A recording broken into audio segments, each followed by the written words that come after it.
of all the Hayom Yoms, the daily messages that the Rebbe wrote in the 40s, that gives us daily guidance and snippets into what it means to be a Jew, what it means to be a Chassid, today's is one of my favorites.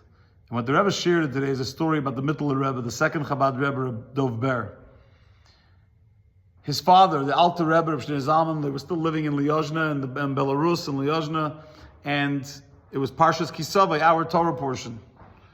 And the Alter Rebbe was out of town, so the Balkaira, the one reading the Torah, was someone else. Normally it was the Alter Rebbe, but this time it was someone else.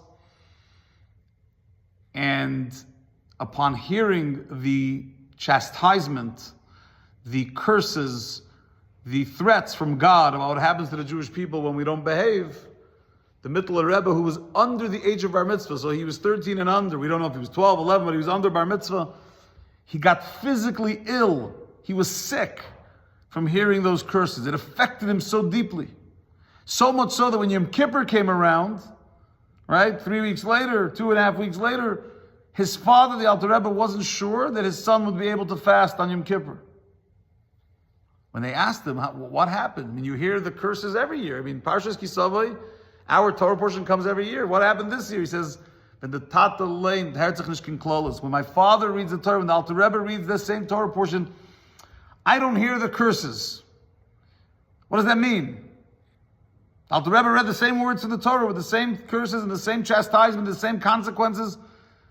The meaning is, either you hear it as a fatherly message, instructing their children to behave, and pleading with love and beseeching them to do the right thing so that they don't suffer as a result of their own choices, or you hear someone just laying it out there like you're nasty and you're going to be punished and you're going to be cursed and you better behave.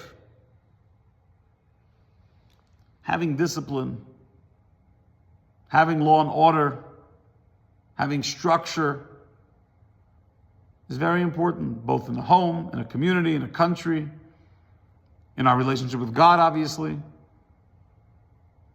But we shouldn't misunderstand when God makes life challenging for us, and He does this for everyone. You're not unique. I'm not unique. All of us have challenges.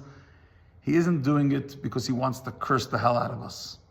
He's doing it because He loves us. And sometimes the only way to knock your kid back into shape is through a little harshness. The Mittler Rebbe, when he heard his father read the Torah, he heard the love. Same message, but a message with love. And when he heard the other guy, it didn't sound like love. It sounded like chastisement, unadulterated chastisement with not a lot of love. Let that be a lesson in how we live our lives, and we'll see you back here soon. Sei gesund.